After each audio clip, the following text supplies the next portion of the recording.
There's even snacks in there.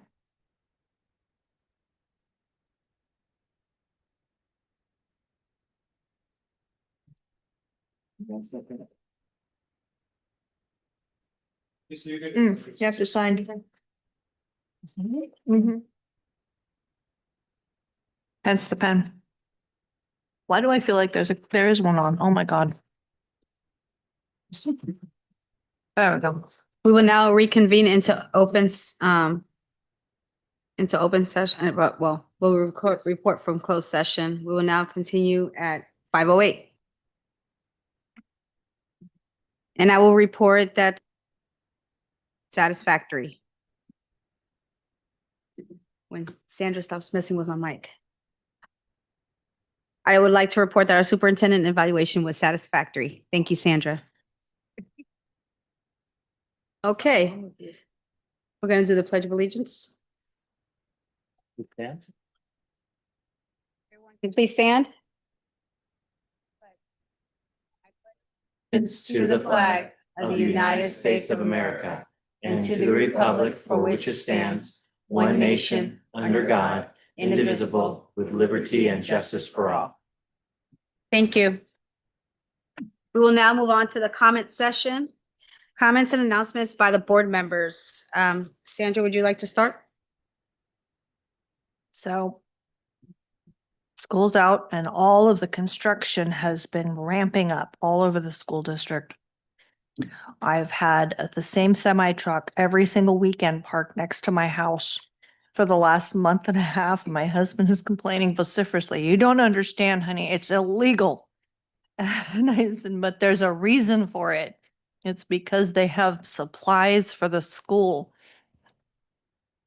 And so we're getting very excited over the new sidewalk that's going to be going in. Yeah, that's the biggest thing right there. So excited for the kiddos to have their summer school.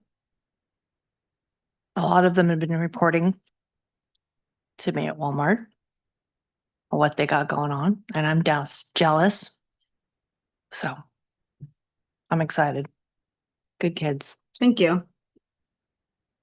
Beth, would Thank you like to you. report anything out? Yes, please. I was able to attend both the honor nights for Central and Ishii and really enjoyed this. Thought they were very well done. Thank you for that. Also was able to attend the Mean Girls play, which I was at Central, which I thought was wonderful. Be able to go to both graduations, which overall were. I thought they did a great job. I thought the student speeches were well done. The singer at Central, the student that sang the national anthem, beautiful, really nicely done. I'd also like to mention a colleague that we lost recently. And okay. I was sad to hear about Brent's passing, Brent Schneider, although I didn't work with him at the same site. I knew him through our certificated association. He was very kind, supportive, and thoughtful. He was a valuable OHA member. He was well liked by his fellow members, and especially at his school site, Stanford Avenue. And my condolences go out to his family, friends, and coworkers. I have nothing to Thank comment. you. Bill? Was able to attend both of the graduations. I thought they were both very well done, uniquely different. One thing I would like us to do as a board, and Dr. Holtum, is consider purchasing gowns for the Central Middle School, our studios, similar to what they have at Ishii, just one that we loan and take back, and just so that it's a little bit more of a formal thing, if that's something that is doable. I mean, easy for me to say, maybe hard to implement. I don't know. Thank you. And the principal's right here, and we'll have him take care of that. Got that?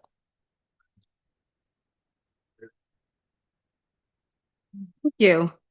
I would like to start. I would like to start and give my condolences to the family of the gentleman that passed away. It's always sad when we have great people, leave this earth too soon. So just pray for that family. I would also like to give my condolences to the families of the students of the accident that happened on Highway 70. They were friends of my daughter, Shalene. So she's taken it really hard. They did have 2 candlelight vigils that she did attend, so we just want to pray for that family, for the 2 that survived that are in critical condition. I was able to attend the SELPA. Thank you, Spencer, for dividing and conquering our responsibilities. I had never been there. Thank you, Holly. Holly was like my guide and my eating partner, and I just, it was so nice to sit there and see. I never been to that. And so when I sat there and see all the students and, they came from Durham, they came from Palermo, they came from Paradise. It was so nice to see the families there. I knew a couple of the families and I was able to talk to them. So thank you so much, Holly. And hopefully next year I can go again. Maybe Spencer's busy he can take something else. So thank you for that. I was able to attend the Studio and Ishi Awards night. They did a great job. I mean, we have some smart kids in our district, and I just am so happy to see and look forward to what the future holds for them. We had one that came up that should have just stayed up there with us. They were up there like all the time, getting all kinds of awards and everything like that. So just want to thank all those that had anything to do with putting that together because it takes work. I was able to attend the OFA graduation. They did really good out there. Their characters. They said great people out there. Also, I wasn't able to attend the other graduations. I was in Virginia Beach. My daughter had nationals for gymnastics, and plus she was graduating that Friday. So she is now graduated, ready to go to college, the last baby. So I had to sit there and throw that one in because that one kind of came up on me 18 years later. So, and I just want to sit there and say, thank you to all the teachers for all their work that they did all year, all the planning, all the curricular activities, everything that they did, all the extra work that was required for the DOJ. Thank you so much. That is very greatly appreciated. It doesn't go unnoticed because of that we passed and we've exceeded the expectations. Just goes to show that the teachers that we have and the leadership that we have really cares for what our students need at this point in time. So I want to thank you for that. And I just want to pray for the safety of our students while they're out there on summer. Okay, and now we have comments from administration. So thank you very much, and ditto to all the awards and promotions and ceremonies that we had over the last 3 weeks. They were great. Well done by all our schools involved. I too want to pay our respects to Brent Snyder, who was worked at Stanford Avenue Elementary for nearly 3 decades, working primarily with our primary grades, and he was a fantastic teacher and an even better person and co-worker to so many. Our hearts go out to Lael, his wife, and his two daughters, to want to make sure his children, and after a courageous battle with cancer, and then also the 2 students that lost their lives. They were both went through, I know for sure, our middle schools and possibly our elementaries, and some of their families are employees of the district as well. And so our hearts go out to them as well as they are dealing with this tragedy.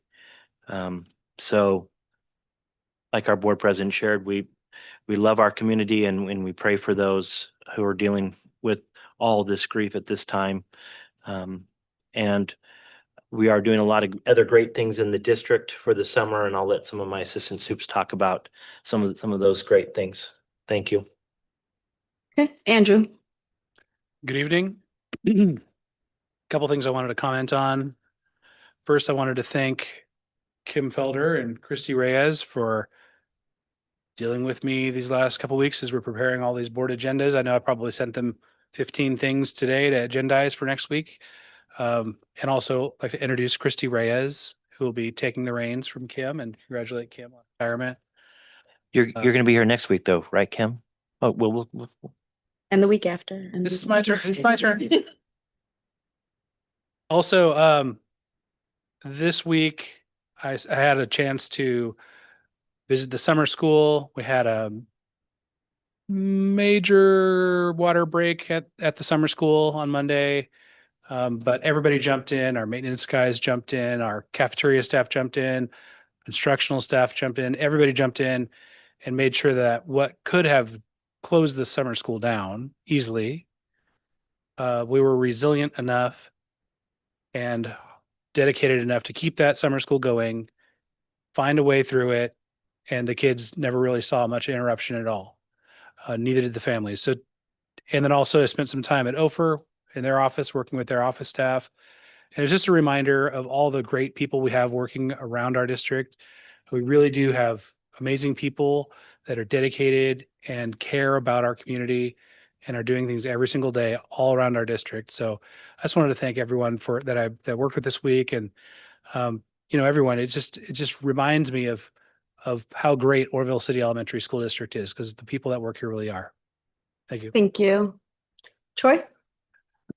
This is a busy time of year in the curriculum and instruction department, as you can see the agenda tonight, but I would be remiss if I did not put out a great thank you to our awesome teachers in our district and our site admin for a great year, an initial year of our Vital PLC implementation, our threshold DTA work. We've put in some systems that are definitely going to help our district grow. And it's been a cooperative entire process with everyone. So I wanted to make sure I started with a thank you to all parties involved. And I see us just moving on. We're seeing growth in areas. We're seeing a lot of work, and all the work that went into DOJ, all the work that we did to make sure that we did that. We've created systems that are going to help our district even get to the next level. These strategies, these procedures that we put into place are not going away. They're only going to get better, and we're refining them as we move forward. I want that to be known from the curriculum department, that this is the fact that DOJ is no longer involved just allows us more time to focus on improvement. So it's a good thing. And it's been a good process, and we're moving in the right direction to create the best situation we can for our students, which is our goal all the time. So we'll be talking about LCAP this evening, and we'll also be talking about some updates on the EL master plan, and a couple items for the online virtual school, as well as a couple contracts with studios for their SIPSA. That's part of their SIPSA approval, that they have a couple MOU contracts as well that we're going through. Summer school is going well. Checking in with Lauren on a regular basis. Kids are doing well. Besides the water, it's pretty amazing. I don't think I've ever been at a situation to where the reaction time and the support by maintenance and operations and district office was as quick as it was. It's pretty impressive to make sure the kids had water, to make sure they had access to alternate facilities for the restroom or whatever they needed. The kids never went without anything. So that's a testament to everybody involved. It was definitely a good thing. So, and also echoing the end of the year celebrations, the culmination activities of both middle schools went well, and it was great to see everyone in attendance. So thank you for a great year, and here we go planning for the next one. Thank you. Thank you. Holly? Yes, the community advisory committee is with Butte County SELPA, and that is the event that Lisa and I were invited to, and that is for students who have IEPs that aren't typically recognized for achievement in academics, but they have a special night where their families are invited to be recognized for other things that they have accomplished. So that was great to see. A lot of our students received awards and had a great night with great food. I went to a lot of promotions that were put on throughout the district, and all of them were great. The kids were super excited. The families were super excited to have the promotion. So great job to all of the school sites that did it. Some were way more formal than others, but they all worked in their own ways. It really reflected each school site. And it's been a great year and everyone has definitely earned a very well relaxed summer. So thank you for all the staff. Thank you. At this time, we'll move on to comments by the public. At this time, the board will extend invitation to interested parties who wish to speak on matters which are school related. For those attending remotely who wish to comment, use the raise your hand button to be called on to speak. Is there anybody online? No. Anybody would like to speak? Okay. We are moving on to 2025 summer program. We're supposed to have a presentation. So Lauren is not in attendance this evening, but I did want to give a brief update on summer school to the board. We had about 258 students that signed up for summer school. And our daily average attendance right now is about 160 of those kids show up on a daily basis. In summer school, we see a lot of kids that will go a couple days and take a day off and then go a couple more days. And then, of course, we have some kids that just didn't show up at all. But as those kids kind of drop off, we're picking up other kids that didn't initially sign up, but with our room being, with the availability that we have families asking us even this week, hey, can I come to summer school? And we absolutely invite them and say okay to that. But we are running a full program at Wyandotte. When I say full program, TK through fifth. And then our middle school is also doing some credit recovery and grade recovery work as well. But kids are having a good time. They are doing academic work, but they're also doing a lot of other fun hands-on projects, a lot of PE and other activities that they really enjoy. And families have been very happy with what we're doing. And then in the afternoon, we still have the after school program. Summer schools from 8:30 to 12:30. We feed the kids both breakfast and lunch. And then at 12:30, we dismiss the kids to either get picked up or they get picked up by the after school program that have them until late in the afternoon, early evening. So any questions about summer school? Okay. Okay, we'll move on to B, Educational Therapist Services Year-End Recap. Okay, I've asked Angie Moreno to come and give us a recap and take it over. Hi, good evening. My name is Angie Marino. I'm a licensed marriage and family therapist, and I serve as an educational therapist for Orville City Elementary School District. I also have the privilege of being our district's foster and homeless liaison. I'm truly honored to be here tonight to share the incredible work that our counseling team has accomplished during the 2024-2025 school year. This has been a transformational year for our department, one defined by growth, collaboration, and deep impact across every school site. Thanks to the Community Schools Grant, we were able to significantly expand our team. We ended the year with 7 school counselors and 2 educational therapists, which meant for the first time, each of our sites had a dedicated counselor. Our 2 largest elementary schools, Ophir and Stanford, even shared an additional counselor.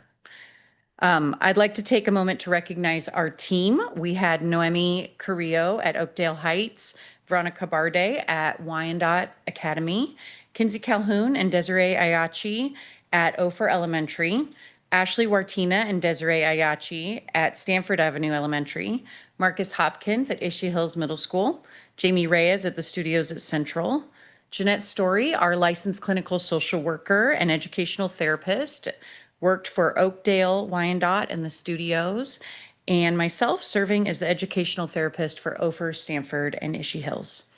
Because of this team, we were able to serve more students with greater consistency and with much deeper impact than ever before. A special highlight this year has been our growing intern program, supervised by Jeanette Story. With 7 years of intern supervision experience, Jeanette has mentored both bachelor's and master's level interns. One of these interns is now our current school counselor intern at Stanford, Ashley Wartina. Another now works at Children's Hope, where we've referred nearly 100 students for school-based therapy.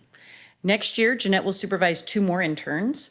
We're incredibly proud to be growing future mental health professionals right here at Orville City Elementary.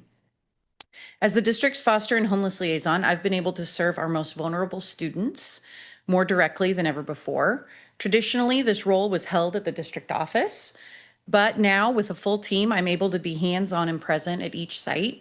This year, I launched our volunteer site liaison program, designating a staff member at each school to support students experiencing homelessness or foster care or under those umbrellas. These liaisons housed resources like backpacks, toiletries, snacks, and helped identify needs like gas cards, bikes, school shoes, or Chromebook access that we could quickly fulfill. Moving forward, our school counselors will take over the leadership of this program to expand its reach and coordination.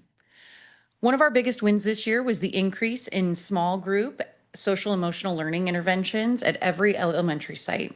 Topics ranged from empathy and friendship to anger management, grief, and emotional regulation, using evidence-based practices like zones of regulation and harmony. Counselors tracked student progress with data, and we saw meaningful gains across the board. A special shout out to Ashley, who identified a need for social emotional learning in kindergarten at Stanford. She collaborated with teachers to run weekly in-class lessons during their centers, meeting kids exactly where they were. Our team also responded to incidents of bullying through both preventative and restorative approaches, offering SEL support for students displaying hurtful behavior, facilitating restorative conversations between students when appropriate, and maintaining open communication with families. At Ophir, Kinsey and Desiree modeled what it means to show up where students need us most, out on the playground.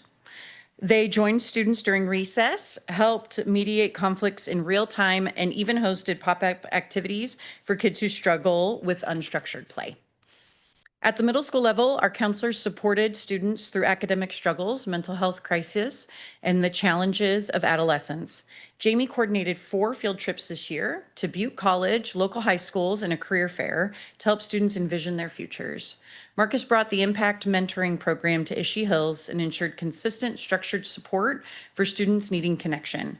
Both Jamie and Marcus ran 504 and student success team meetings to ensure accommodations were effective and student-centered. This May, Stanford, Ophir, and the studios coordinated a mental health awareness week filled with dress-up days, activities, and education. It was a joyful, visible way to normalize mental health discussions for students and staff alike. Our counseling team also made countless referrals to external agencies, including Far Northern Regional Center for Developmental Disabilities, including autism spectrum disorder, Children's Hope for outside counseling, parent-child interactive therapy, wraparound programs, Wayfinder for kinship placements, specifically grandparents raising grandchildren, Shoes That Fit through Orville Police Department, New Day Family Counseling, the CARE team who offers support for students experiencing suicidal ideation, NVCSS, the agency that serves our district with school-based counseling services through Butte County Behavioral Health, Promotores, who serve Spanish and Hmong-speaking families with community engagement and immigration and refugee support, Strengthening Families, who works with parents and teens, Chico Speech and Language, Children's Services Department through the county, who serves our families dealing with abuse, and a lot more. These partnerships were only possible because we had a dedicated counselor at each site building those connections. We also supported community outreach events like the Screenagers Movie Night that our very own Mrs. Cooper put on for the whole community on digital wellness, where we answered questions from families and helped extend those important conversations beyond the school sites and into the community. Behind the scenes, our counselors and therapists were critical members of student success teams and our PBIS Tier 2 and 3 teams, reviewing behavior data, identifying students for targeted interventions, and coordinating supports like check-in, check-out, SEL groups, and behavior plans. A particularly important initiative this year was our expansion of functional behavioral assessments and behavior intervention plans into the general education setting. At Stanford alone, we had 12 general education behavior intervention plans, something that simply would not have been feasible without a full-time counselor. This effort was key in addressing components of our DOJ settlement and building sustainable behavior supports district-wide.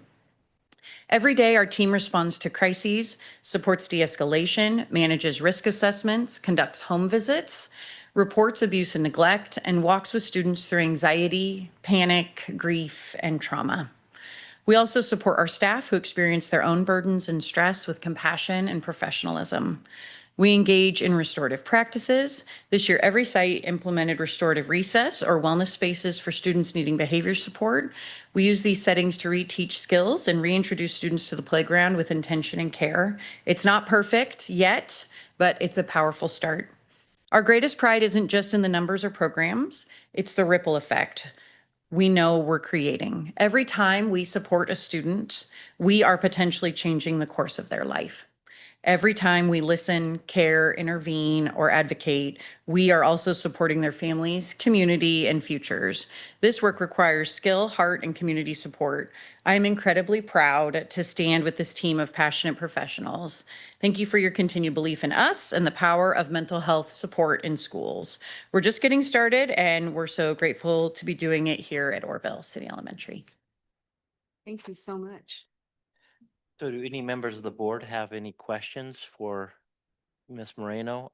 Before we take any questions, I would just want to say thank you so much for being the leader of this group. You do an amazing job, not only for our staff, but especially for our kids and our families and our community.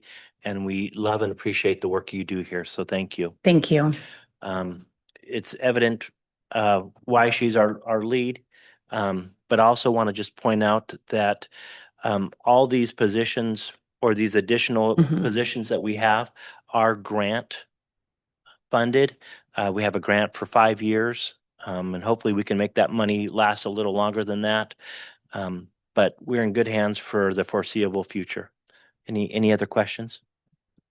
No, I just want to thank you for your report out. It's very detailed and there's a lot going on. And so we appreciate it. It sounds like you have a wonderful team and everyone that's dedicated, and you guys have definitely utilized your time very well with these kids and the families and reaching out to those that are needed of very much services. So thank you so much for Yeah. reaching out and doing the outreach that you do. Of course. Thank you, Lisa. My guys are 19 and 20 now, Mm. and they started at Wyandotte way back when, in kindergarten and preschool. And my oldest is he's not a special needs, he's just a challenging student. He's extremely bright, very intelligent, very talented in many different areas across the board. He would get bored easily Mhm. and then act out. And so he required a lot of attention and he should have had wraparound services that didn't exist then. Right. And I made it to the board when he was maybe 4th, 5th grade. And this is what I have fought for Mhm. since he was little. And knowing that this exists is just hits me where I live. So thank you. Yes, thank you. Yeah. I went to Ophir Central and Las Plumas, and I think back and I really wish, I look back with adult eyes and wish that we would have had these services for kids I grew up with and me. This is what we fought for. Yeah. So What's thank you. happening? Yeah. Mhm. This is what we fought for. And I always thought, if I have to fight this hard for my children, I might as well fight this hard for all the kids. And Yeah. this They're is what worth we're it. doing. Yeah. Thank you. Thank you. Mhm. Okay. Thank you. Thank you so much. We will now move on to public hearing session. 2025 to 26 Local Control and Accountability Plan, LCAP. Okay, so public hearing's open. So this is our 24-25 review, which also leads us into 25-26. The only structural change from last year's LCAP to this year's, being that we are now moving into the second year of a 3-year LCAP. We passed the LCAP last year. Now we're moving to the second year. Ishii Hills Middle School is no longer an equity multiplier school. To qualify for those funds, you have to have at least a 25% displaced, which means that at the beginning of the year and the end of the year, there has to be at least a quarter of the students that have left the school or come back where their enrollment has changed. And Ishii met that literally by 1 or 2% the year before to qualify, and then this year did not. So that's why there's no goal 3 moving further on the LCAP, in case that caught anybody's attention. Like, there's no 3 on here. So just to make sure. So goal number 1 deals with our staffing and conditions of learning. OCESD sustained full Williams Act compliance for the second consecutive year, reflecting well-maintained, safe learning environments across all sites. The district continued its successful teacher induction partnership with BCOE, which will be continued, and improved substitute coverage. We had a larger amount of sub coverage this year, and it was felt all the way across for our professional development. Anytime we needed teachers to cover, or we had district meetings, we had teachers to cover. It was a nice change this year. So that goal is definitely working in the right direction. And we've done a lot of things already to enhance through human resources and the superintendent's department on enhancing the recruitment for our teachers for next year. We're almost fully staffed at this point, which is great. It's way better than we were last year and way better than the first year I came. So this is we're definitely moving in the right direction. This goal is having some positive results. So definitely good things for this goal moving forward, which is why we're maintaining all of the steps that are involved with it. Goal number 2, a student achievement and equity. So we have goal 2 is our academic goal that really focuses on our areas where we are not succeeding.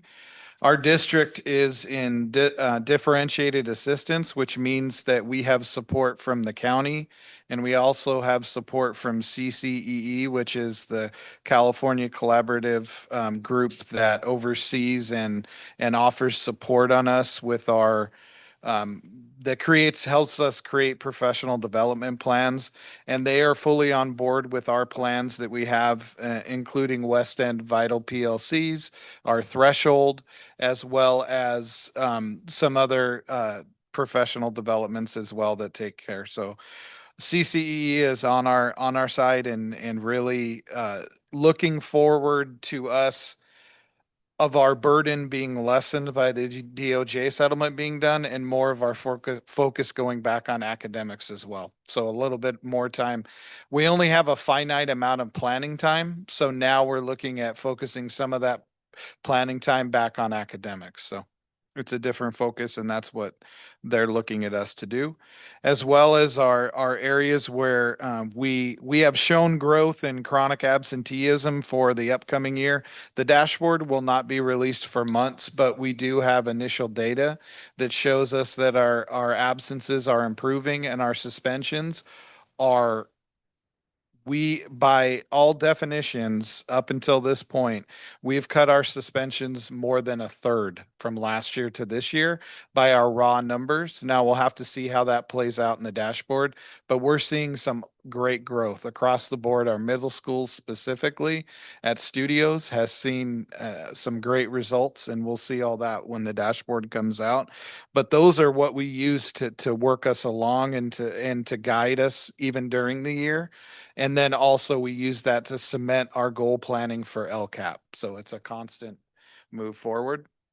And we do academically, we have some work to do in math and ELA. We've seen some growth in some areas, and we've seen some areas where we definitely need some PLC work and focus on student intervention to help our students raise to the level. So once we get Once we get our students back in school next year and do that first benchmark and we're able to break down that data, we'll be able to put interventions in place and have the dashboard as a backdrop to help us in that as well. So a lot of planning going on in goal 2.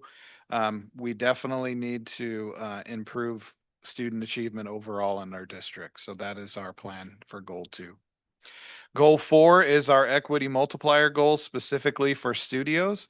And this includes the areas that we'll see later in the agenda that focus on a couple different consultant agreements that were done through that are able to use equity multiplier money through goal 4 through the LCAP. So those will be used as well. And specifically in the areas of studios, they're homeless Hispanic students. It still needs some work in those areas. So there are some specific areas that we're going to be focused on. We have discussions in place and we're having those discussions with studios. And studios has led the way in our middle school math.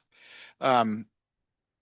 Zhang and his team have actually curriculum mapped the entire math program at Studios at Central to where they've actually gone through and mapped the standards based on what the students need to learn, not based on the chapters. So actually they've gone through and spiraled through the curriculum and have created a curriculum map that we can utilize to help our students be better prepared. So I want to thank and recognize Mr. Zhang for that in his site.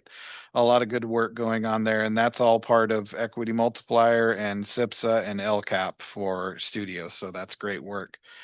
Also, goal 5 is a lot of our DOJ work, which, as I said at the beginning, the DOJ work is not going away. If anything, we are refining it every year and we look at improving it and adding on. When I arrived at the district, we needed to get to a place where we could sustain mental health, where we could look at sustaining community school relationships. That's what led to reaching out for and doing the grant, applying for the grant, getting that for the district. So we're able to keep that in place. And then what we can do is what we have to do is we do an APR for CCSP, which is the California Community Schools Partnership. And at that point, next year we'll be doing a sustainability. Troy, plan. can you identify for the board what that acronym stands for? Yeah, the California Community Schools Partnership Program. The one before APR. APR. Oh, APR is the Annual Progress Report. Sorry, too many acronyms. I don't think I put that on your list. So thank you. APR is the Annual Progress Report, and we did that for every school site this year for that grant that was turned in. And basically, we reviewed all the mental health that was discussed, all the different services we have, our counselors, our mental health, as well as all the field trips and little programs that are going on.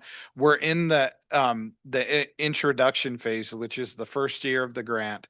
Next year, we'll start writing what's called a sustainability, where we'll actually talk about how we're going to make sure that these services are continued through the grant and even after.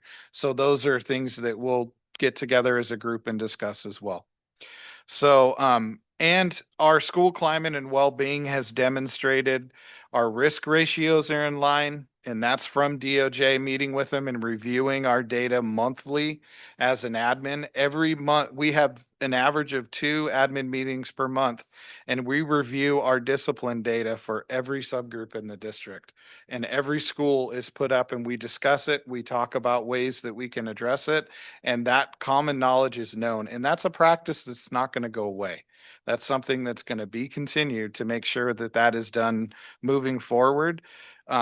Like I mentioned before, the only difference with DOJ not being a part of the process anymore, the amount of time that we would have to do for paperwork and documenting can now be worked on professional development. So it gives us more time to improve instead of giving us busy work.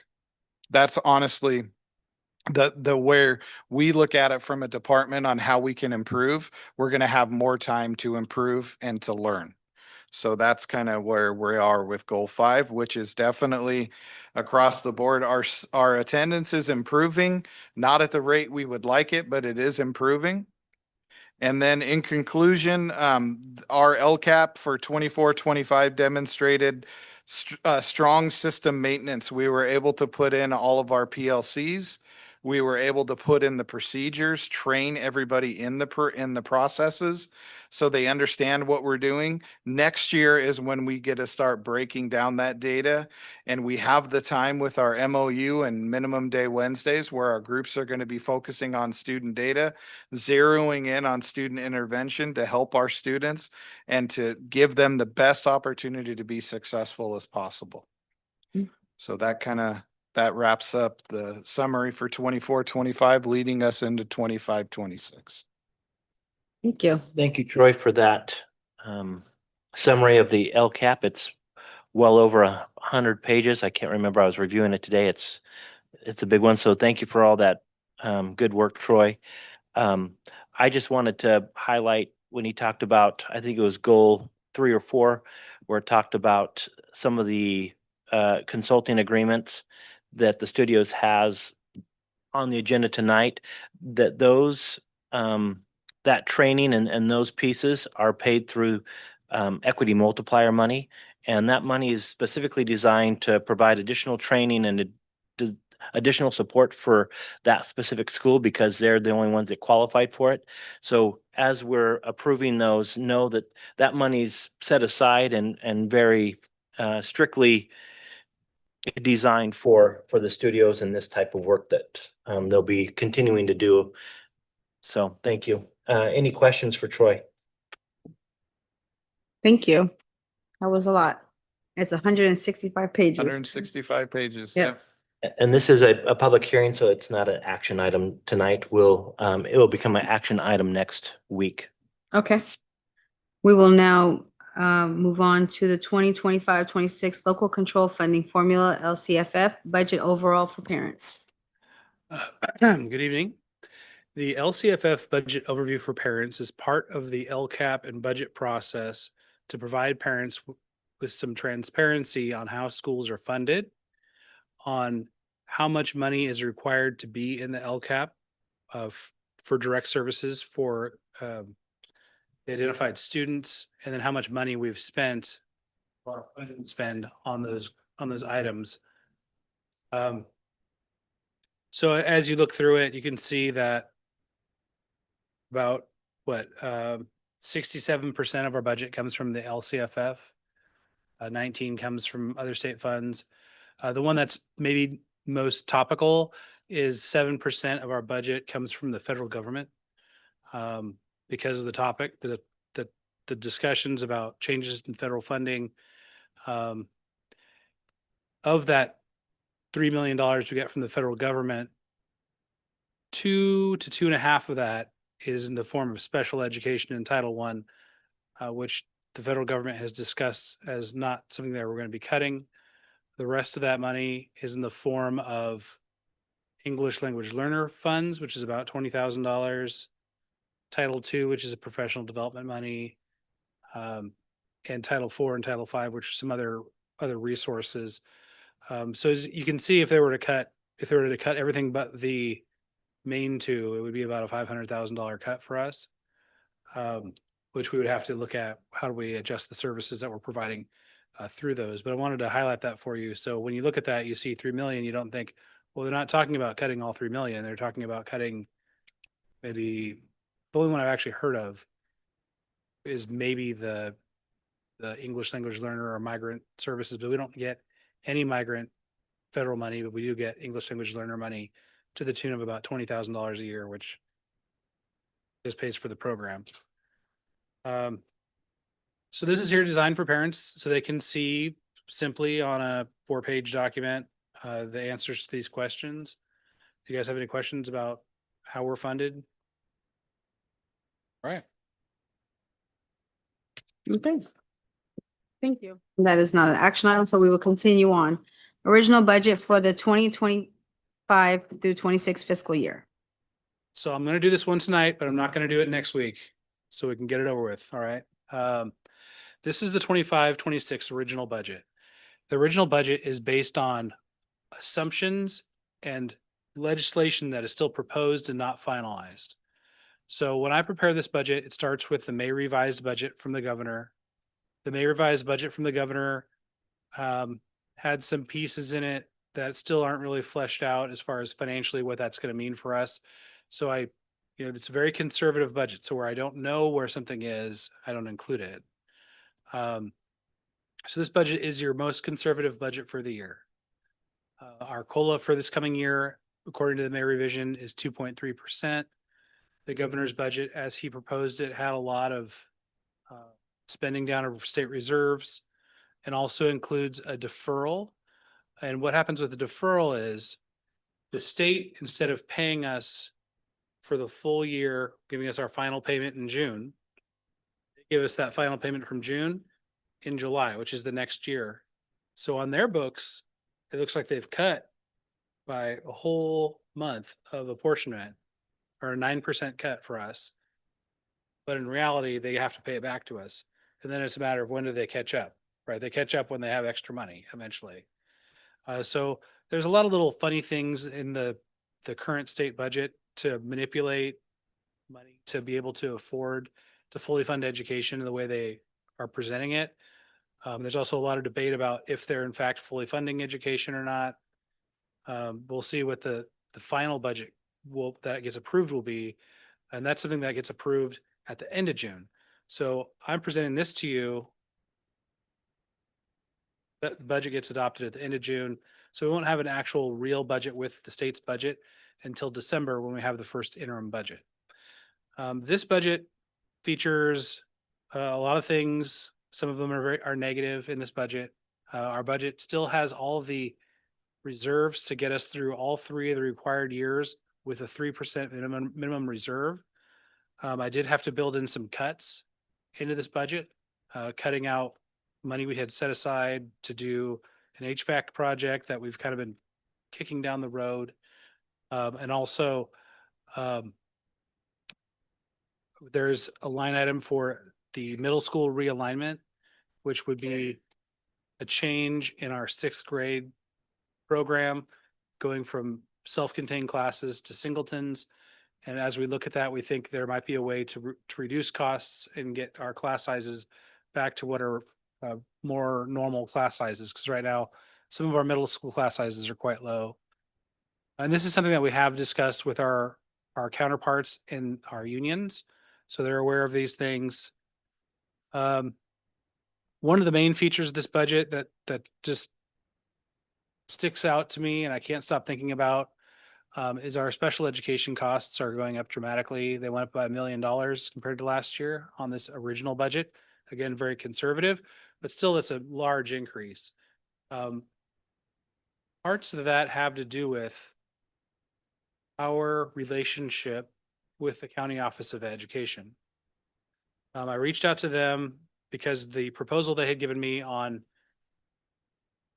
kids different year was $250,000 higher than last. I asked them for an explanation. They've been chewing on that. I have suspicions as to what it is, but I'm gonna save that for when I actually have an explanation from them. But we are working on ways to mitigate expanding costs of BCOE services.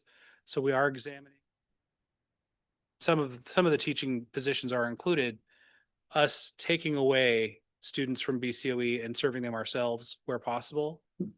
And also, I know that Dr. Holtum and the other superintendents have done a lot of work working with BCOE, trying to get them to reduce the costs of their program so that it can kind of under control. So there's a lot of work being done on the special ed front. And I'm hopeful that when it all comes down to it, hopefully it'll be significantly less.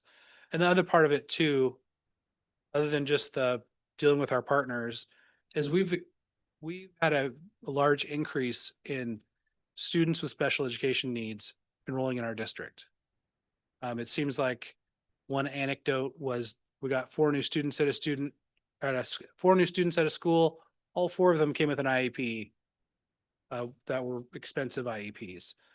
So we're seeing our needs to serve our community increase significantly. I know this is always, since I have been here for 10 years, it's been a very high identification of special education district, and that number and percentage is going up, up, up. So that's another reason why we're seeing increases in costs of special ed is because we're have increased needs. So with that, this budget covers all of our financial obligations.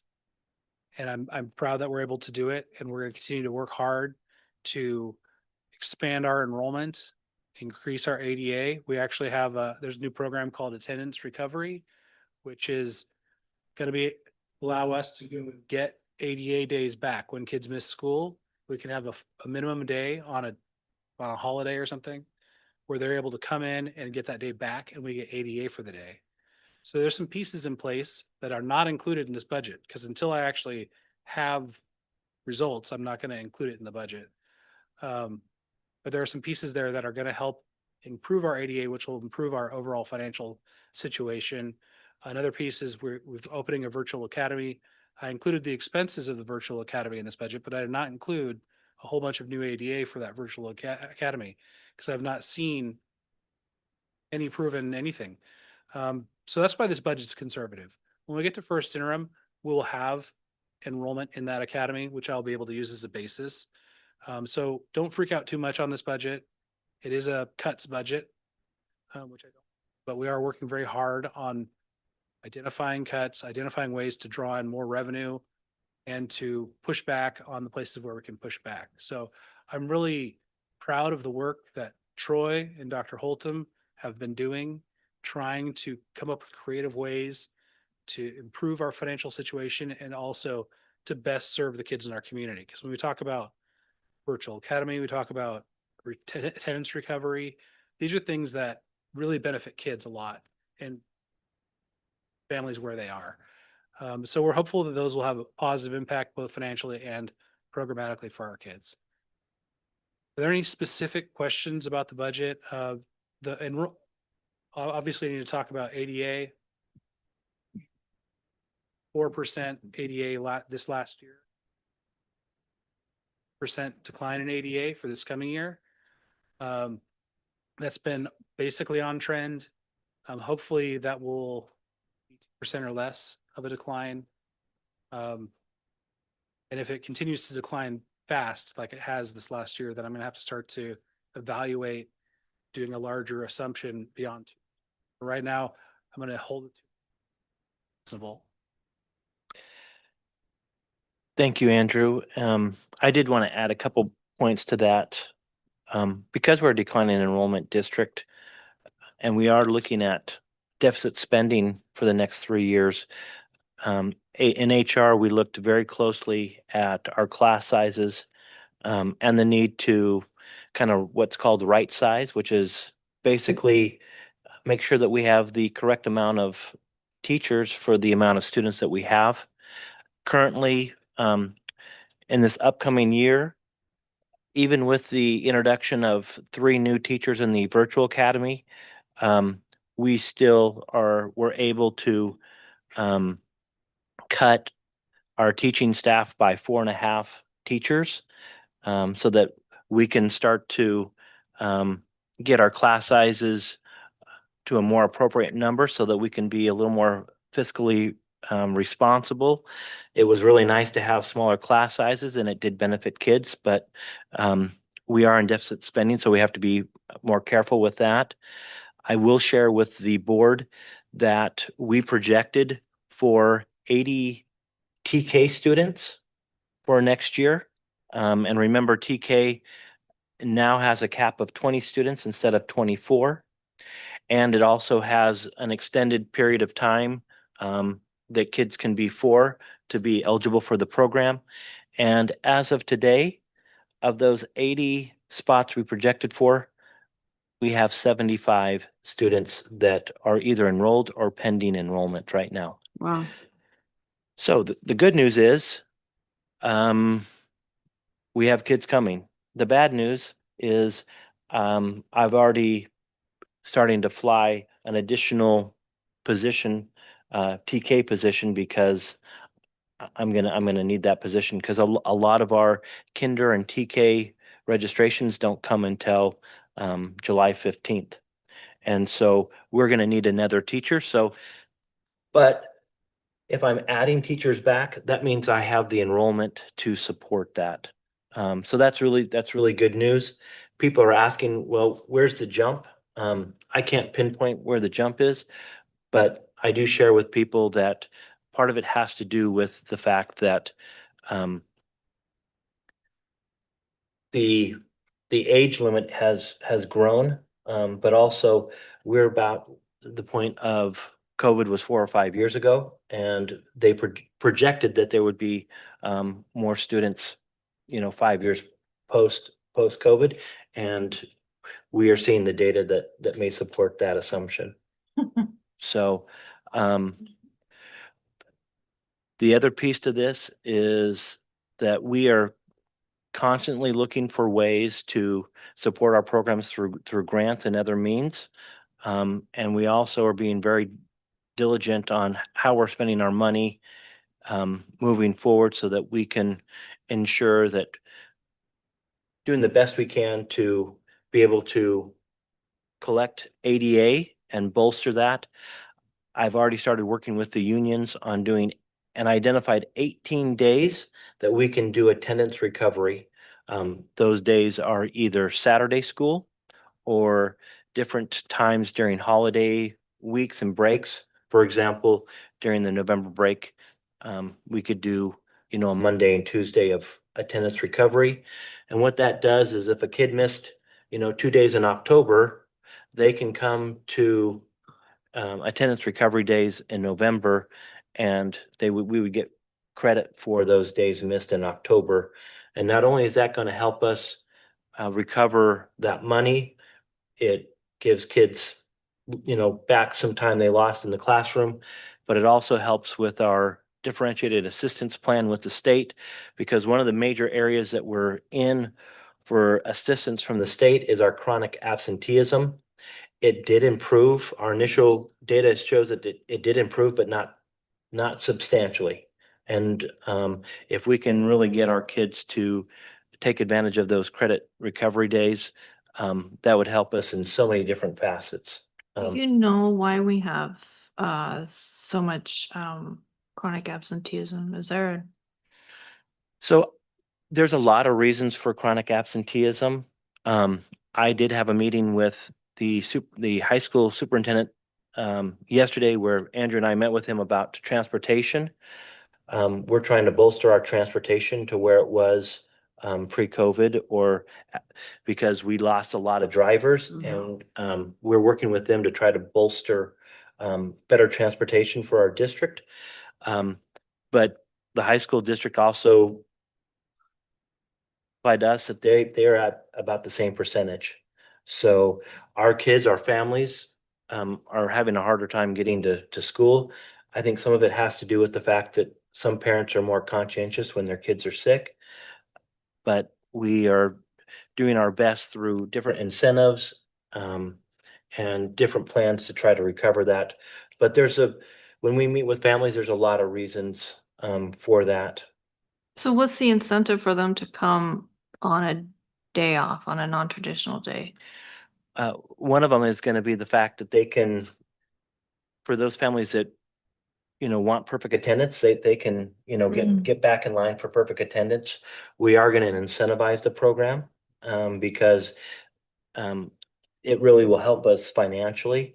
But we also plan on those days, because they're minimum days. We do plan on doing academic activities, but we also will build in themes for those days to where, it's going to be half the day is going to be art or science lesson or things like that. Troy, did you have your hand up? I was just going to mention the superintendent also has started an initiative that we are in initial planning phases to bolster our SARB next year as well, which is our Student Attendance Review Board, which is when we have families that are having difficulties. And I'm very familiar with the SARB process from when I was in Southern California. And it's not always trying to catch people or get them to do wrong. You also learn things they're maybe transportation issues, or there may be some issues that we can help them with social services or connections to the community. Those meetings can kind of at least let the families know that school attendance is important and how can we help you get your child to school? Is there anything we can do in the meantime? So that process is going to be ramped up next year as well, which we hope to offer more support and to let our parents know that attendance is important and we need our kids in school as much as possible. And when we ask that question, what are the responses typically? I will say that it's it's not particular to Oroville. It's a statewide and Sure. nationwide problem since COVID. Attendance rates used to be in Southern California in a couple of schools when I was principal, our goals were 95, 96 was our ADA, and sometimes we reached 97. One year I had 98. Yeah. And I have not seen schools even come close to that since COVID. The state average, I believe, is 89 to 91. That's kind of what I'm seeing, and that's on the high end. So when your school district is funded by the actual percentage of kids that come to school, it's a huge issue. And especially when we get to tighter budgets and when we know, even when our budgets are tighter, and then we're only getting 90% of that money because we have a 90% ADA percentage rate. So at that point, it becomes very important, and it's becoming a it the idea of like when I started principal, we had sayings like miss school, miss out, you know, those kinds of things. We did that with we had SARB meetings where we spoke to families, kept up with the community and know what's going on that way. Society has changed a little bit and we're trying to adapt and try to find the best way. But ultimately, where we're going to improve as a district is with our outreach, even with our help with our community schools grant. That's part of our goals in there as well as to help improve. And as they mentioned earlier, the home visits, some of those home visits are to our families that are missing. Now, chronically absence, the definition of that is by missing 10% of the school year. So once the students miss 15 to 18 days, they're automatically chronically absent. So at that point, that's where they hit that mark. And yes, of course, that affects the ADA percentage overall. But our goal is to keep the kids below 15 missed attendance for the entire year. And that's excused or unexcused. There's no such thing as excused in attendance anymore. It's either in attendance or not. So, but there are exceptions, kids that have health concerns, 504 plans, different things like that, of course. But the biggest thing is we have to change the culture and build it. And one of the best examples that I'll leave with is Mr. Zhang at Studios does weekly announcements, and I think you guys get those. And attendance is part of every one of his discussions, and he's constantly out when students are arriving, welcoming them, reminding them. Our sites now, with the superintendent's direction, have signs that are telling what their ADAs are now, what their actual attendance percentages are. That's becoming more of a thing. I honestly believe that we are changing the culture. We began this year, and I think next year will be a big step for us. So I only see us moving in the right direction. But it's been difficult since COVID, and it's nationwide. Do you think that maybe kids are getting sicker or staying sicker longer? I honestly, what studies have found is the requirement of wanting to come to school has not been. It's just that the idea of you go to school no Right. matter what has changed. That whole philosophy with this generation has changed, and that's what we're trying to change, is to let them know how important it is. I'm sorry. Bill, did you have a comment? Yeah. So let's move on. About ADA. It's not off topic. Okay. Did anyone else have any more questions? Okay, go ahead. My questions about the special ed funding, is there, one of our big issues was when SELPA changed the way they did some things. Is there anyway? I mean, do you hammer that every time you see them? I don't know if there's I any would way to get say- some of that back. I can only say I'm right, and I told you so many times because it played out exactly as I told them at the time. As soon as you take away, there used to be a financial incentive for BCOE and all of us to have regional programs. And they got rid of the financial incentive. And as soon as that went away, BCOE starts closing programs. Because as soon as it doesn't run in the black, they close it. So me being right isn't really any consolation to what's going on. So what we're doing is we're looking at regional programs with Palermo. How do we run our own programs and get it away from BCOE? Because we're finding BCOE's programs are more expensive than it would cost us to run a program. Some of them are very specialized. Those are difficult for us to run. Some of them less so. We're starting looking at all of those going, how do we take 75% of what we're doing with them and just start pulling it back? That's what everybody else is starting to do as well. And I will say, want to move quickly on this because knowing that none of those programs ever run in the black, okay, or in the red, I mean, 3 kids in a class, you would pay 1/3. Right. Outrageous, but BCOE would bill you that. That's how the regional program model works. So whatever we do, we're gonna do it quickly. Well, they also don't seem always there for us. And if they can't, for some reason, have that program, they just say, sorry, too bad. And we still have to provide those services somehow. So maybe not having to rely on them with our special ed. I don't know. And that's Special ed actually- has always been a that's big actually- issue. And Dr. Holtham was at the superintendent's meeting where Yeah.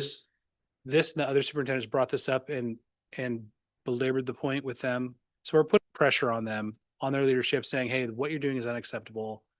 The costs are unacceptable. You can't be closing programs. It's screwing everybody over. So that's where we're at with that. But we want to be independent of that. And so we'll be bringing you some job descriptions of things like that we've relied on the county, like OT and things like that we feel like we're overpaying for specialized personnel and things that in the past the county has helped us with, but we're bringing it back in-house so we have a lot more control and we believe it's going to be fiscally much more manageable. Most definitely. Any other questions about the budget?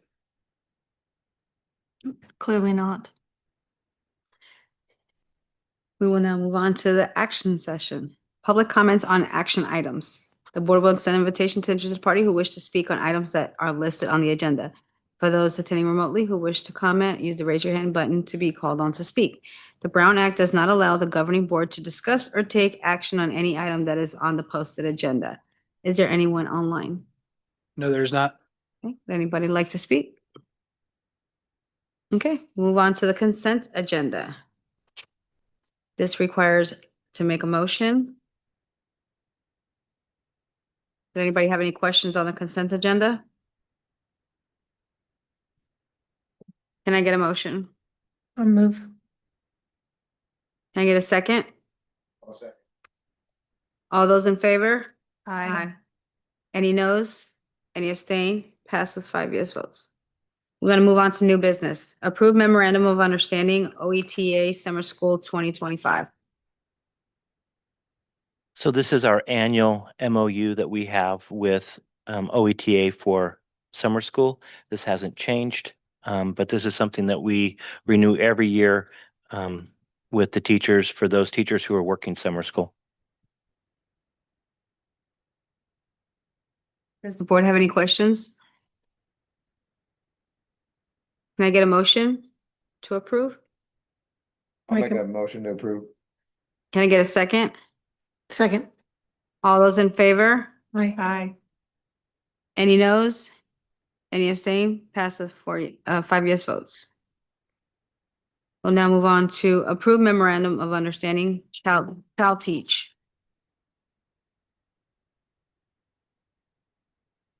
So this is we have a couple of these for Cal Teach and also for UMass Global.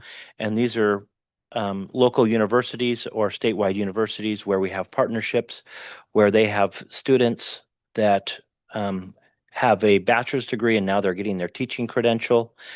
And if we so need to hire interns, we would work with the university to hire teachers who are intern eligible.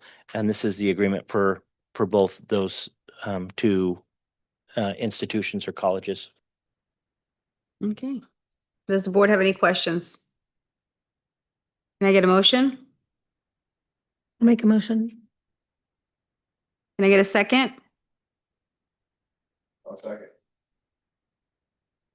All those in favor? Aye. Any noes? Any abstain? Passed with 5 yes votes. Approved consulting agreement, Teaching Untangled. So this is one of the agreements that has a teacher consultant coming to meet with the teachers at studios, and this was included in their SIPSA as well as referenced in the equity multiplier money as well. Okay, does the board have any questions? Can I get a motion?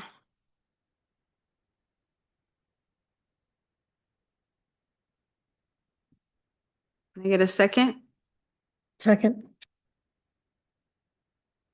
All those in favor? Aye. Aye. Aye. Aye. Any noes? Any abstain? Passed with 5 yes votes. Approved speaking contract, Motivational Millennium.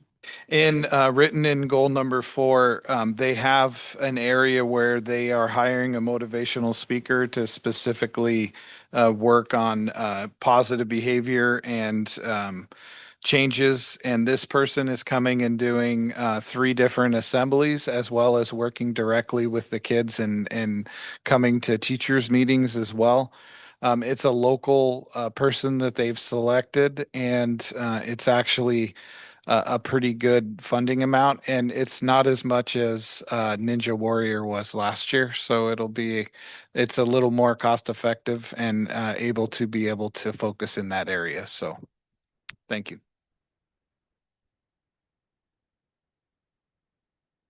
The difference in cost from Ninja Warrior is a same kind of situation, but it's more of a corporation. It's a lot more in depth what they had last year.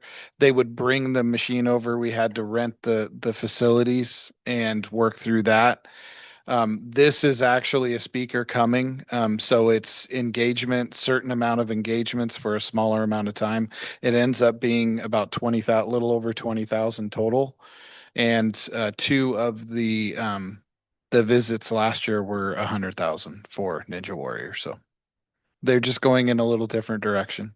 We felt like Ninja Warrior was successful. Our attendance improved, our discipline. I mean, we see a lot of good things. So hopefully we can capitalize on some of that positive messages that they received during that time. Actually, Mr. Zhang is in attendance. He could specifically let you know about that. Mr. Zhang, yeah, please come.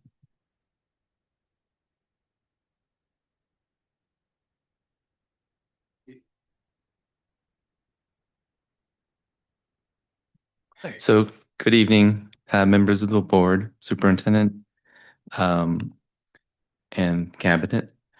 Vince Young, principal at the studios. So, the Motivational Millennial is run by Dr. Blake Brandes, and he does motivational assemblies. So, Dr. Blake Brandes does hip hop. His doctorate is in hip hop, bebopping, engaging with kids, and he came to mind through some of my um, past working with principals and past working with other colleagues. And so I also went in, researched him, looked around, watched some of his videos regarding what he does with schools across America. And so that's how I found him, was through previous experiences and also looking into the researching him on Google to find out what kind of program he runs. The cost itself is, I want to make a correction, is 4 assemblies throughout the school year. So the assemblies are not just assemblies. He's working with the kids in the morning for the assembly part.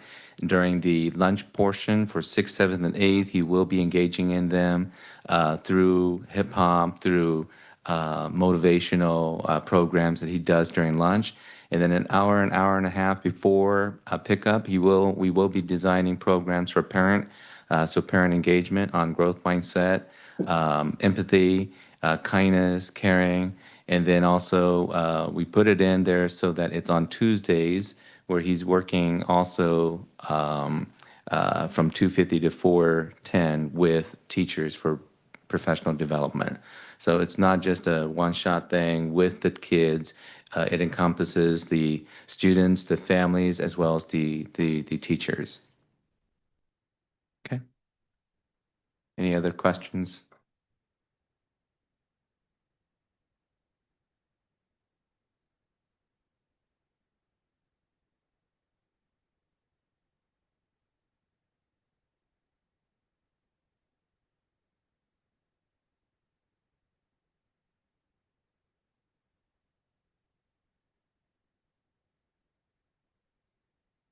The Ninja Warriors. Probably.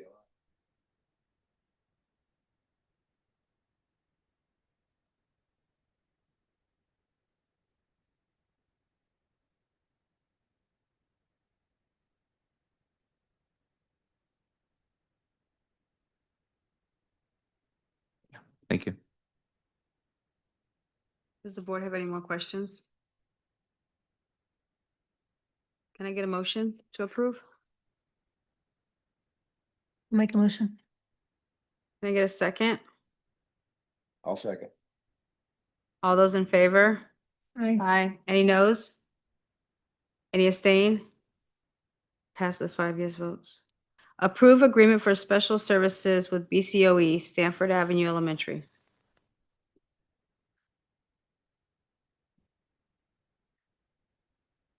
E.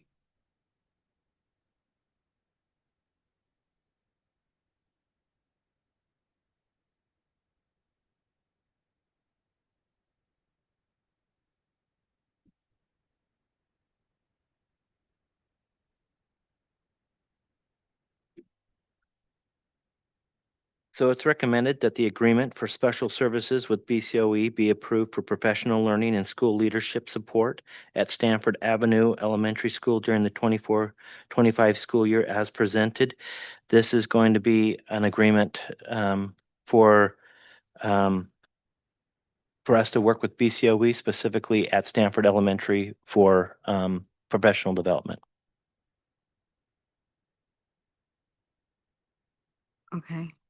And it's specifically on math intervention curriculum. Something that I think Jessica had set up.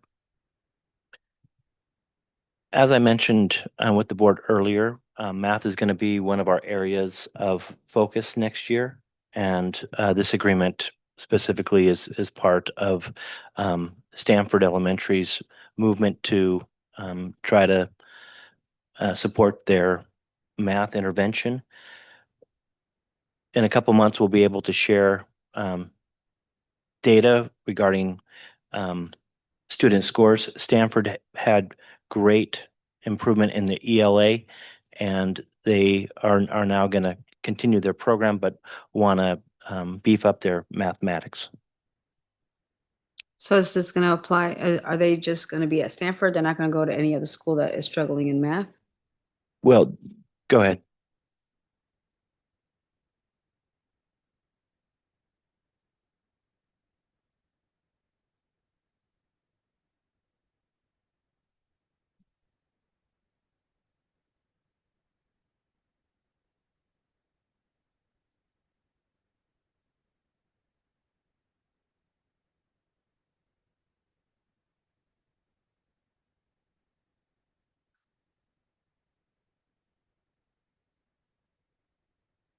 one of the areas that they want to focus on moving forward is math. So this is their decision at their site specifically for them. Any other site that wanted the same service could do the same thing where they put this forward.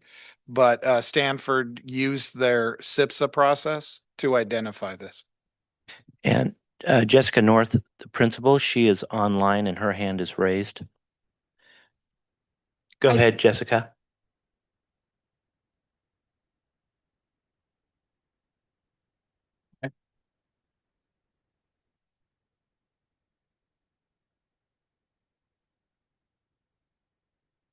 Okay, sorry. I think I finally got my audio fixed.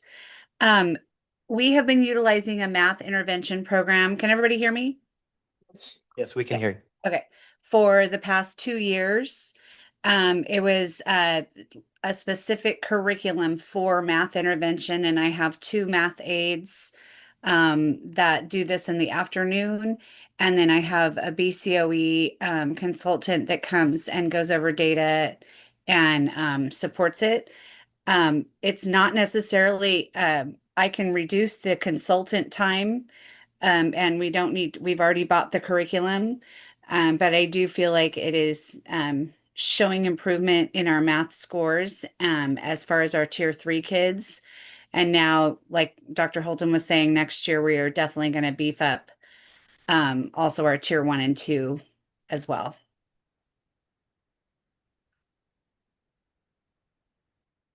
So do you know how much they're going to charge us for the service?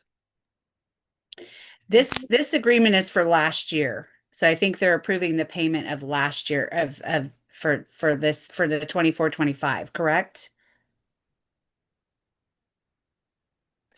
That is correct. Right. So I haven't renewed anything for 25-26. So that would be on a separate board agenda. I'm not sure why this one was so late on it. What was the cost, Andrew? It looks like it's up to $10,000. Oh. But again, this is from their site's bottom of Title the- I budget, so it's Right. something that they have control over. Half-day coaching and at session their for site 3.5 elects what they hours want to do equals with it. $300 a session. So To, from the district's perspective, we look at these things and say, well, does this align to our greater mission and align with our curriculum? And then we say, if it does, then they can go ahead and we support that type of activity. So this is something they have their own budget. It's just Title I budget, so that's why we support this particular contract. Does the board have any more questions? even though it's retroactive. Well, I still have the question of how much, it says up to 10, but how much are we paying? 3 to 3.5 hour sessions at $500 each. But it doesn't. I believe that also included the curriculum that we bought. Which, like I said, I'm unclear why this is on the board agenda today. I thought this was done last year before we even, because it was in my SIPSA for last year. Is that something that? What I think it is I think it's the improvement of the, Kim, go ahead.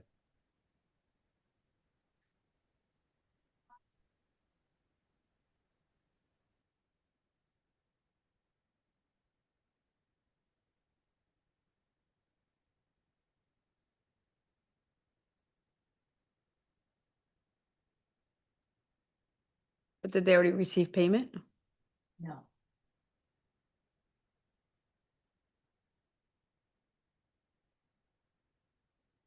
They won't send a bill, they'll just transfer the money. The other part of it is they've already done the work. So if we had, So we're approving a contract, the work that's already been accomplished, but we don't know how much we're paying for it. Or how much time did they put into it? I don't have that information in front of me. We can certainly pull this and bring it to the next board meeting if you feel more comfortable. Yeah, I think we should. I will say, because we had an agreement and they did the work, we're gonna pay them, right? We don't have a choice. Well, yes, Yeah. of So- course. So it might make elongating this conversation moot anyway. So it's just something as a board, you have to decide what you want. I think the point is that we don't know how many hours, we don't know how much they're asking for. I mean, we see the price, but we don't know how much the total is gonna be. So if they've never sent an invoice. was. So I'm going to interject. Total was, sorry. So I'm going to first of all apologize to the board for having an item that we're not fully prepared to discuss tonight. I'm not happy about this and I apologize for that. That's Um, not your fault. It'd be Well, county office.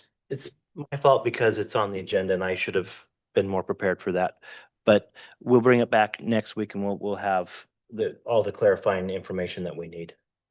And So- I will just say that Jeanette did send an email to me and Kim saying that it was an oversight on their part as well. I do remember that. So I wasn't fully aware that it was a board item, so I apologize myself. So I make a motion that we take it off the agenda. We don't need to, we can just, you can just pull it and bring it back for next Okay, we're week. just gonna go ahead and pull that then. Thank you. Okay, we're gonna move on to approve job description. So I'd like to formally introduce Christy Reyes. She's taking over for Kim.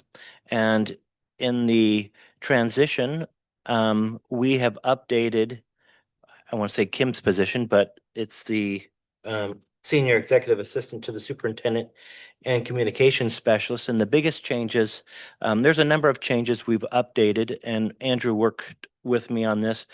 But one of the new changes is we are moving to a much more digital age, and we are looking to add a communication specialist, someone who can do a lot more communication for our families in the digital realm.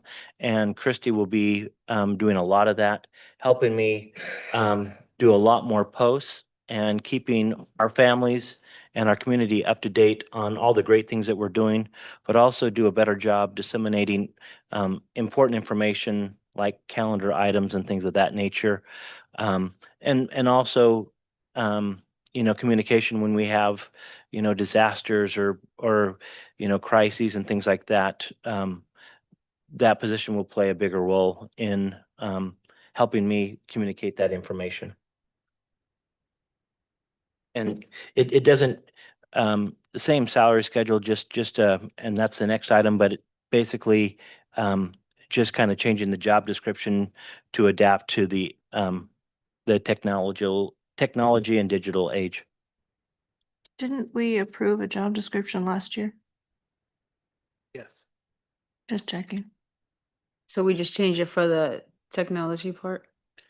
This is kind of a rewrite of the job description and adds in a lot more of different expectations for this position, of a lot more digital communication and communication type tasks. So what we did last year had to do with sort of putting in writing what we're actually doing. And this is a change. So the expectations for this position are different than the position is currently. Okay, does the board have any questions? Can I get a motion? So moved. Can I get a second? All those in favor? Aye. Any noes? Any abstain? Passed with 5 yes votes. Want to approve revision to 2024-25 confidentiality salary schedule. So this doesn't change the actual salary schedule. It's just the title that's attached to the That's correct. It's just a job title change on the salary schedule so that you know where it's placed. Okay. Does the board have any questions? Can I get a motion? I'll make a motion. Can I get a second? Those in favor? Aye. Any noes? Any abstain? Passed with 5 yes votes. Approve memorandum of understanding Orville Concert Association.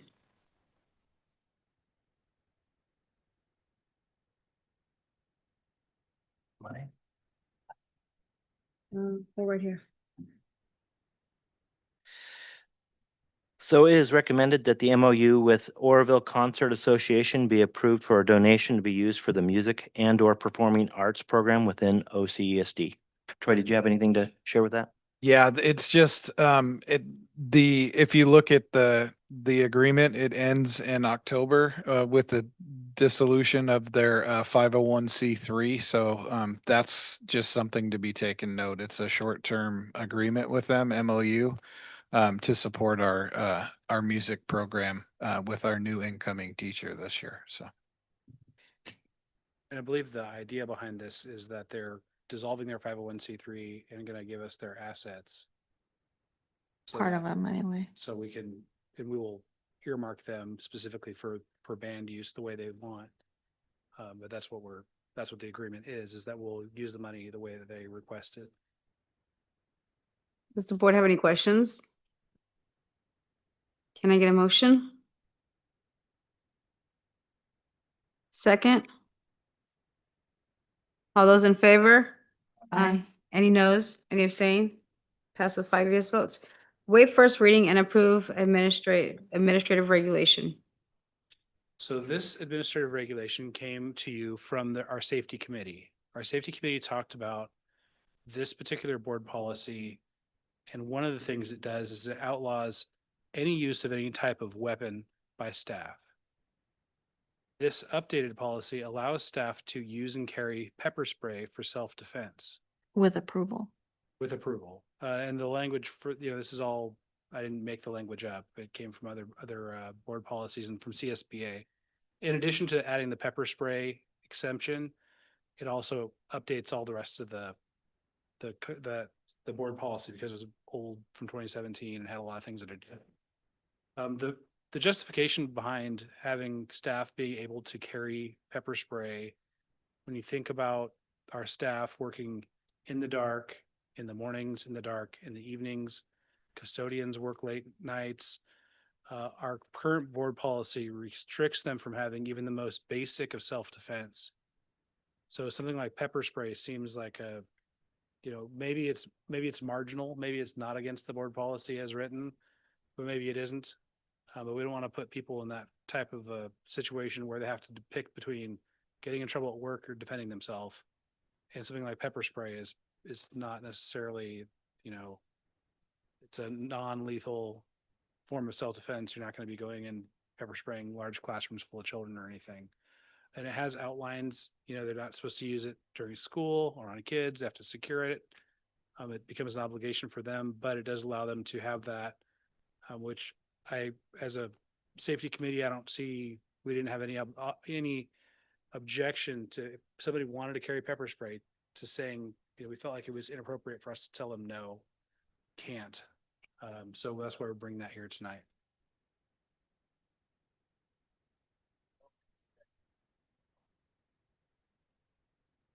Right. So the safety committee felt that it would be good if people were allowed to have pepper spray if they so chose. I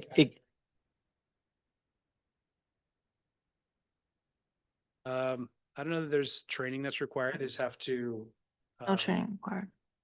let us know, and they have to secure it when they have it. I would say that is a good point and something we'll look into. But this is an elective piece and not a mandatory piece for those who are working, early mornings or late at nights or, individually at school sites by themselves.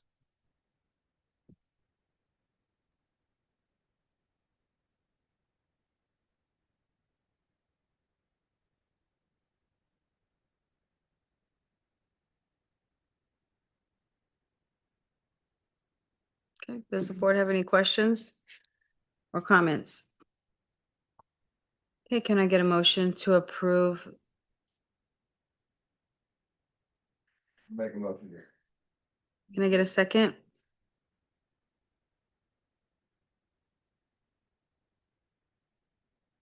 Do we have a second?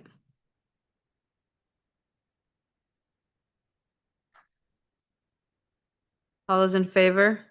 Aye. Any noes? Any abstain? Pass with 5 yes votes. We're going to move on to business and finance. Adopt resolution 24-25-12. So our workers' comp and excess liability carriers are in the need of change. Our current excess liability carrier is NBSIA. And we're having to go find a new carrier because they're starting to, that particular group is no longer able to serve us. So we're looking at getting away from what BSSP has, which is this sort of hodgepodge of excess liability coverage, and going with SIA, which is the largest risk management and insurance program in the state. This is something that we discussed in BSSP. With the BSSP is the Butte Schools self-funded programs, which covers our excess liabilities, our workers' comp, and our health benefits. So this is us moving to SIA, and I expect that we'll be moving our workers' comp coverage to SIA as well in the near future. So this is sort of step one, but it's a needed piece so that we have the appropriate levels of insurance coverage. One of the pieces that became difficult with insurance coverages is because of the fires. A lot of the other school districts have been pulling out of BSSP because some of the districts fire damage, us included. But if you're Gridley, you didn't have fire damage, so you're going to bail when things get any more expensive, even though it wasn't actually more expensive for them. It's been a very frustrating transition. And so the people that were left, Paradise, Orville City, decided, hey, let's stick it out. And then we decided, hey, let's go with SIA. It's a good group. It's a good value for the money. They offer good services, where all of the rest of the people went back with Keenan, who we used before. And I do believe they kind of got sold on it because I don't think that's the best carrier for your liability or for your workers' comp. So I think we're making a good decision. I would appreciate your support on this resolution so we can move over to SIA. And you'll probably be seeing more resolutions like this as we move workers' comp over, even though it's not necessarily an easy thing to do and we don't like to do it all the time. It would be nice to have one carrier that covered all of these things together. Thank you. Does the board have any questions? Can I get a motion? I'll make a motion. Can I get a second? Those in favor? Aye. Any noes? Any abstain? Pass with 5 yes votes. Curriculum and instruction. Approve revised English learner EL master plan. So the EO master plan, the only update for this year was the forms from CDE were updated, just the forms. The plan itself was not updated by DLAC.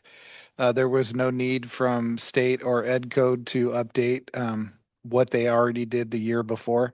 So the only update is to the forms at the back of the EO master plan. Thank you. Does the board have any questions? Can I get a motion? Make a motion. And a second? Those in favor? Aye. Any noes? Any abstain? Pass with 5 yes votes. Approve 2025-26 school plans for student achievement.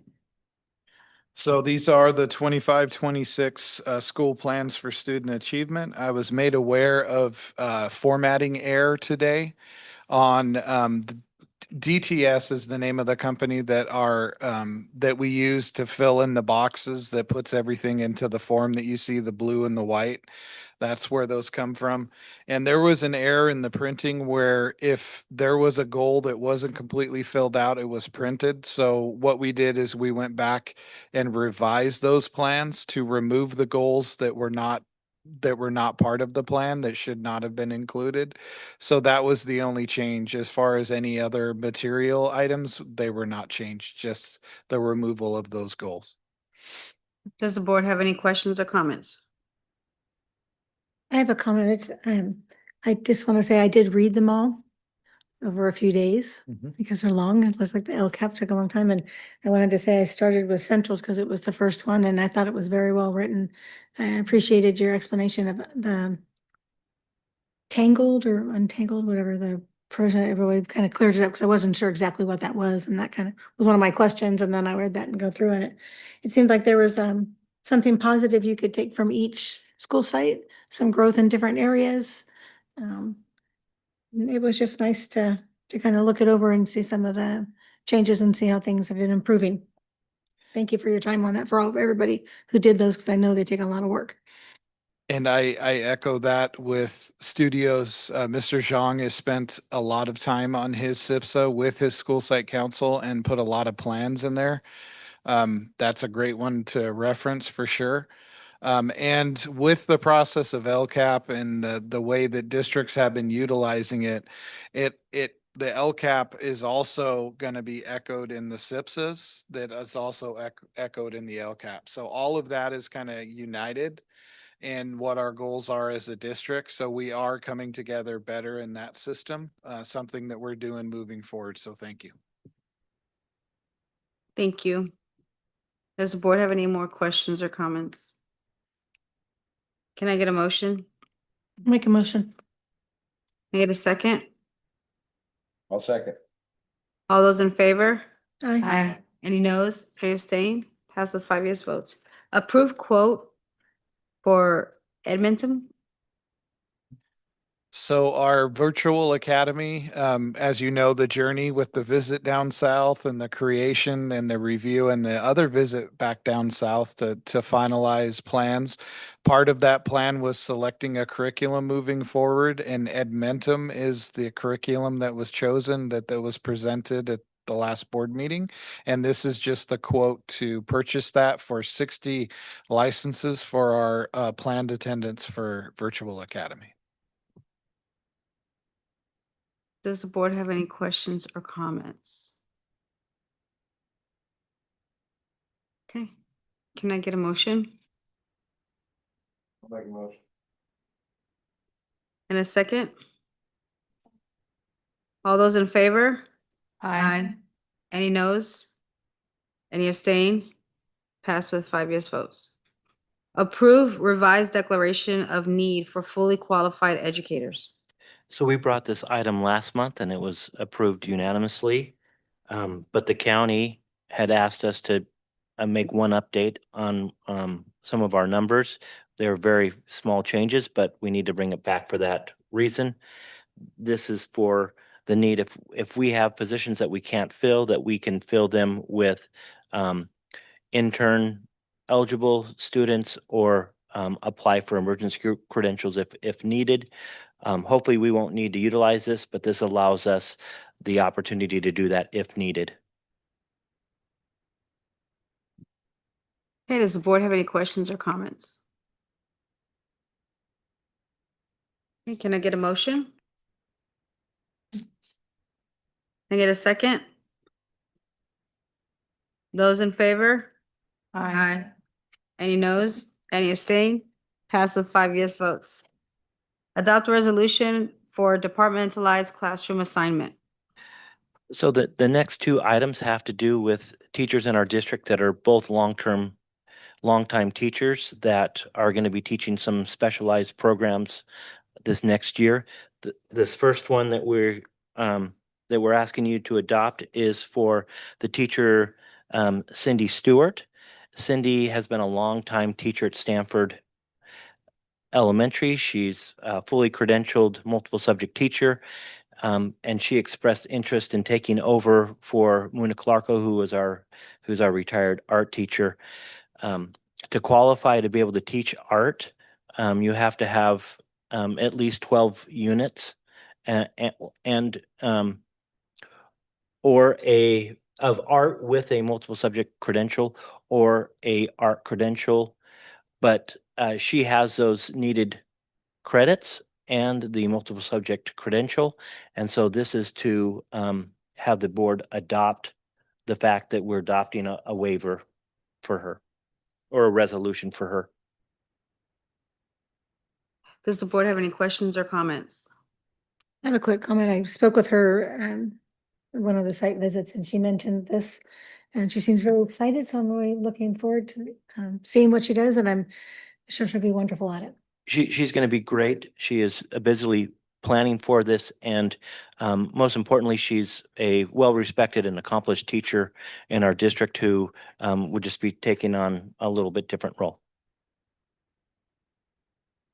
Okay. Does the board have any more comments and questions? Can I get a motion? Can I get a second? All those in favor? Aye. Any noes? Any abstain? Pass with 5 yes votes. Adopt a resolution for departmentalized classroom assignment. Oh, thank you. This classroom assignment is for Loretta Willman. Loretta is a longtime middle school teacher for us at Ishii Hills Middle School. She has a math credential and she typically utilizes that credential, and she will be utilizing that credential next year as well. But she also, in the master schedule, she will also be teaching 3 periods of ag, 6th grade ag, 7th grade ag, and 8th grade ag. Correct me if I'm wrong, Troy, but I believe that's what we have her scheduled to do.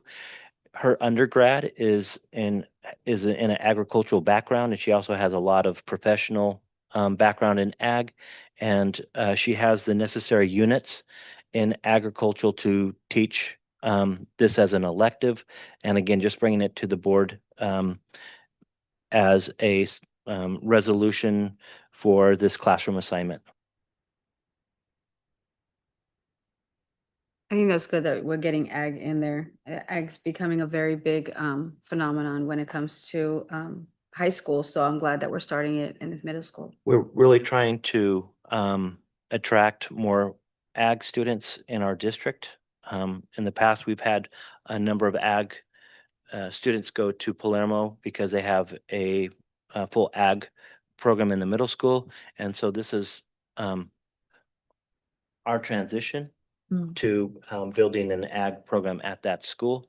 And this is step 1. Thank you so much. Does the board have any questions or comments? I'd just like to echo what Lisa said. I think it's going to be wonderful for our middle school and I think Loretta will be an amazing ag teacher. Okay, can I get a motion? Make a motion. Can I get a second? I'll second. All those in favor? Aye. Aye. Any noes? Any abstain? Pass with 5 yes votes, and we will now adjourn the meeting at 6:54. Thank you.